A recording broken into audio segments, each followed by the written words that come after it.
I'm a big YouTuber.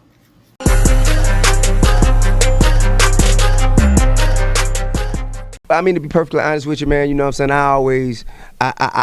I go with the G code. And the G code tells us this is in prison and everything. You know what I'm saying? In prison, what they do, we have paperwork parties. You know what I'm saying? In prison, you have cars. A car is like whatever you running with. Because I was in Fed Pen, so it's like everybody moved from everywhere. Everybody sent from everywhere. It ain't like just people from New York or just people from here and there. So the Georgia car, you know, the Georgia crew. When you get there, your crew come to make sure you have everything you need, you know what I'm saying? They speak to you, and then, but you have to produce your paperwork so they will know. And I've seen people who go in there, show no telling, and they got, and you know, they be like, yeah, and what? But they pay for that, though. I rock, and what you gonna do? You know, some of them make it and some of them don't. Or I've seen people say, hey, you know what? Look, man, you got to go check in. When they say check in, I mean, you got to go turn yourself into the hole and say, man, I can't walk this compound or else it's not safe for me. I ain't never been in no, when I got in trouble, they put me in SED, but I ain't never been in no segregation, man. I always been in gin pop all the time. And I turned in my paperwork, and when you turn in your paperwork, they look at it. It's called a paperwork party. They look at it on the yard. Everybody get to observe it and whatnot, and they know exactly what to look for. You know what I'm saying? Your court minutes. That means every time you done walked in the courtroom, what you have said, what the judge said, your plea agreement. That means in order for you to get this plea, what it is, you got to come forth with, and they got to submit this stuff. Your docket sheet.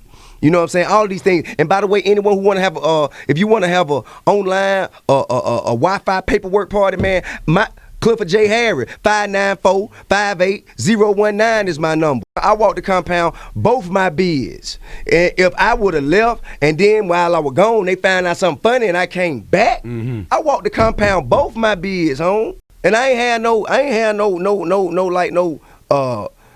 ain't in no gang where nobody just got no reason to protect me. I'm not no Muslim, you know what I'm saying? You know, like, for real, this is, and anyway, back to the G code. The G code clearly states, if you don't have overwhelming evidence to where, and who am I gonna be able to tell on, and they not say, in prison right now, T.I. put me here. Who is that? Who is that? You know what I'm saying? One of the bigger drug dealers I ever knew was Big Meech. You know what I'm saying? And Big Meech, he said publicly, hey man, I don't know why folks talking about my guy, because you know what I'm saying, this is absolutely false and not true, and whatever the blase whoop-de-whoop. And you know, everybody want to believe that, because if they would have got caught in them circumstances, that's what would have happened to them. I stood solid. I'm talking about, I can say with a clear conscience and a pure heart that I've never, ever had to tell anything on anybody about anything. I done went and did time. When I went and did time for trap music, in between, right after Rubber Band, man, that was because they were questioning me about people that I knew, you know, who they were working on investigations on at the time. I didn't know nothing. You know what I'm saying? Although you seen a picture of me and them when you raided their house, and you seen my name on some paperwork, but get what? I don't know nothing. I don't know nobody. I'm solid, home. You can check mine through and through, man. And check my court minutes, my docket sheet, everything. And let me check with the technicality. Cause usually when I say this, I put this kind of truth out there, then they try and come sideways with the technicality, which is dry snitching. Which means when you go up and you are not involved in a case, but you were a witness and you have the opportunity to point the finger at somebody. When it was involved in my partner Field death in Cincinnati, I was subpoenaed to go to court. I was also out on $3 million federal bond and a pre-trial release where I had to walk around with marshals all the time because they wanted to make sure I wasn't gonna run and jump bond. And so when I was subpoenaed, the federal government knew, so I couldn't just not go. That's a violation of my bond restriction. Then I'm gonna lose my $3 million and my freedom.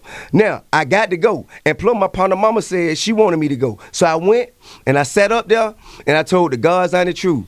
I looked at that man right there. I said, hey, look, I can't tell anybody whether or not that man was the man who did any shooting, because I saw fire and I returned fire. That's all I saw. Yeah. I don't know if it was him or anybody else. That man in prison right now, not because I said my partner, he killed my partner, because who was in the car with him said he killed my partner. That ain't got nothing to do with me. His own brothers and partners. That ain't got nothing to do with me. When I got out there, go to the Cincinnati case, check T.I.'s minutes, court minutes, docket sheet, what I said. I don't know if it was him. I don't want to put nobody in prison unnecessarily if I'm not sure, and I can't beyond a doubt say that was the man. Period. That's what I said.